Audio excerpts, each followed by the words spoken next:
Hello everyone, welcome to our channel education hotspot.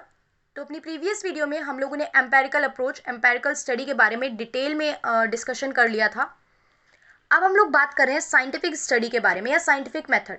देखिए, जो मैंने एमएसओ 2 का बिल्कुल स्टार्टिंग में आप लोगों को इंट्रोडक्शन वीडियो दे रखा है, लेक्चर वाला जो हमने स्टार्ट करा था, उसमें स्टार्टिंग में ही आपके फर्स्ट चैप्टर की डिटेलिंग मैंने की है, जिसमें बात की है लॉजिक ऑफ इंक्वायरी की। तो वो लॉजिक ऑफ इंक्वायरी की जब हम बात करते हैं तो लॉजिक ऑफ इंक्वायरी, इंक्वायरी होता क्या है? पूछताछ करना ना।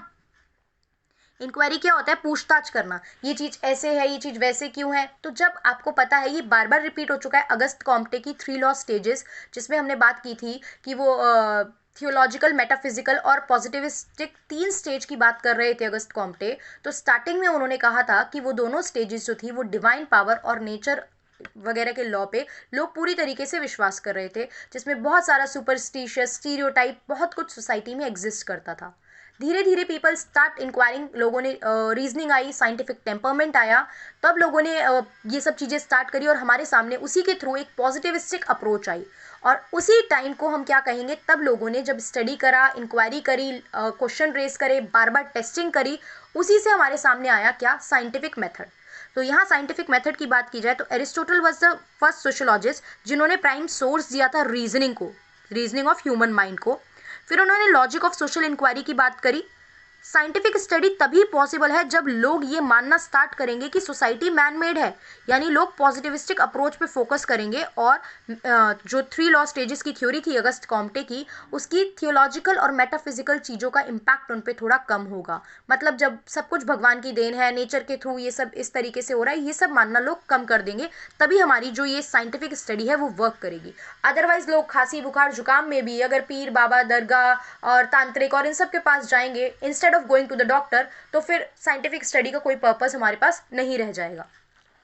तो यहाँ पे कॉम्टे की 3 लॉ स्टेजेस और पॉजिटिविज्म के बारे में आप मेंशन कर सकते हो, इंक्वायरी और साइंटिफिक स्टडी के बारे में कुछ पूछेगा तो। फिर हम देखते हैं कि अगर आपको सोशल फैक्ट या आइडियाज और नॉलेज को जानना है डिटेल में, प्रॉपरली, विदाउट एनी बायस और प्रॉपर रिलायबल इंफॉर्मेशन जाननी है, तो हमें साइंटिफिक मेथड को क्या करना पड़ेगा? फॉलो करना पड़ेगा। यहाँ पे हमारा मेन क्वेश्चन है, प्रोसीजर क्या है एक रिसर्च को कंडक्ट करते हुए? सीधा पूछ सकता है, स्टेप्स क्या है रिसर्च के? ये रिसर्च का इंपॉर्टेंट क्वेश्चन है। साइंटिफिक रिसर्च के प्रोसीजर क्या है, स्टेप्स क्या है, किसी भी तरीके से आ सकता है ये क्वेश्चन।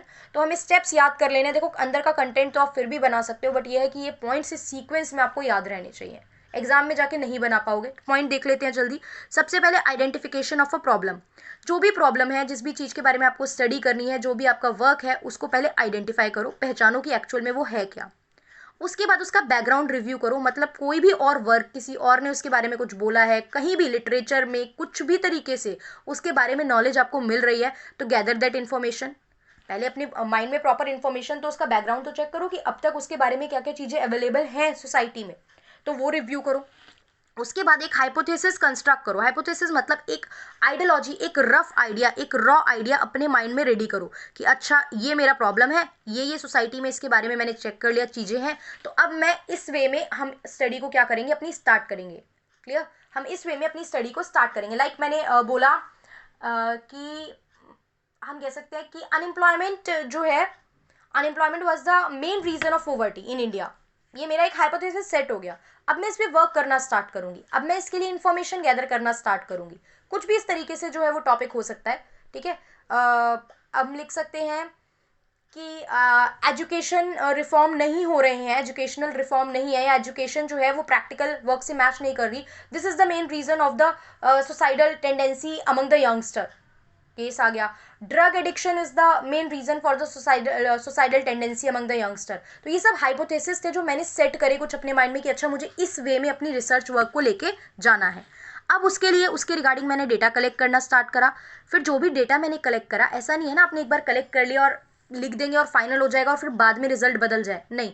डेटा कलेक्ट करने के बाद आप उसकी रिलायबिलिटी और वैलिडिटी चेक करोगे कि वो जो डेटा है वो कंसिस्टेंट है, बार बार हर पॉइंट ऑफ टाइम पे सेम रिजल्ट दे रहा है या नहीं। फिर अपने हाइपोथेसिस को टेस्ट करोगे, जो भी आपने हाइपोथेसिस सेट करा था कि क्या ये हर स्फीयर में इसका जो एस्पेक्ट है वो ठीक बैठ रहा है, और जो मेरे पास इन्फॉर्मेशन है उससे सेम रिजल्ट बैठ रहा है उसका। उसके बाद आप प्रॉपर जनरल लॉ बनाओगे कि यस ये मैंने हाइपोथेसिस सेट करा था, अब मैं उसको टेस्ट भी कर चुकी हूँ, and yes this statement is true. इसको मैं प्रूव कर सकती हूँ, इसको मैं as a theory, as a research जो है वो आगे ले जा सकती हूँ। तो ये जनरल लॉ और थ्योरी फ्रेम करोगे, और जब थ्योरी फ्रेम कर ली उसके बाद आप अपने डेटा को, अपनी रिसर्च को क्या कर दोगे, प्रेजेंट कर दोगे, पब्लिश करा दोगे। तो ये एक तरीका होता है, स्टेप्स होते हैं, प्रोसेस होता है जिसके थ्रू आप क्या करते हो, एक रिसर्च कंडक्ट करते हो। ये आपको इसी सीक्वेंस में याद रहनी चाहिए, ऊपर नीचे नहीं होनी चाहिए। सोशल रिसर्च हमारा टॉपिक है, तो रिसर्च का प्रोसेस क्या होता है ये एग्जाम में क्वेश्चन बन सकता है। तो keep that point in your mind.